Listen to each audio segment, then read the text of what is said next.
কাইলৈ অসমৰ শিল্পী সমাজ আৰু নাজিৰা সাংবাদিকসকলৰ সৈতে এখন প্ৰীতিমূলক ক্ৰিকেট হ'ব আৰু বৰ্তমান সময়ত দেখাইছোঁ গড়আলি যুৱ সমাজ আৰু স্থানীয় ৰাইজৰ সহযোগত ষষ্ঠবাৰ্ষিক দিবানৈশ প্ৰাইজমণি ও ট্ৰফি ক্ৰিকেট প্ৰতিযোগিতা হৈ আছে আৰু বৰ্তমান সময়ত এই খেলখন যি ধৰণে হৈ আছে সম্পূৰ্ণ গোটেই ৰাতি হৈ আছে বুলি ক'লে ভুল কোৱা নহ'ব। অসমৰ বিভিন্ন প্ৰান্তৰ পৰা প্ৰায় শতাধিক টিম আহিছে আৰু টিমে অংশগ্ৰহণ কৰিছে আৰু কাইলৈ আটাইতকৈ আকৰ্ষণীয় এখন প্ৰীতিমূলক খেল হ'ব য'ত অসমৰ শিল্পী সমাজ থাকিব আৰু সমান্তৰালভাৱে নাজিৰাৰ সাংবাদিকসকল থাকিব আৰু এই খেলখন আপোনালোক সকলোৱে চাবলৈ আহিব বুলি আমি আশা কৰিছোঁ। আৰু বৰ্তমান সময়ত আমি দেখিছোঁ অসমৰ প্ৰেক্ষাপটত গাঁৱে ভূঞে সকলো ফালে দিবানৈশ ক্ৰিকেট প্ৰতিযোগিতা অনুষ্ঠিত কৰা দেখিবলৈ পোৱা গৈছে।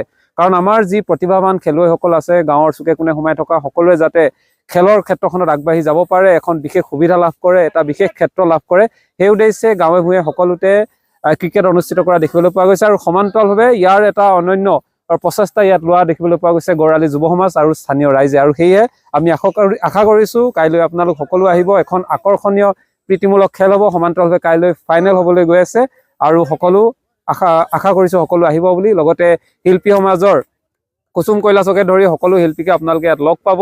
সমান্তৰালভাৱে তেওঁলোকৰ সৈতে এখন প্ৰীতিমূলক খেল হ'ব নাজিৰা সাংবাদিকসকলৰ। সেয়েহে সকলো আহিব বুলি আশা কৰিলোঁ।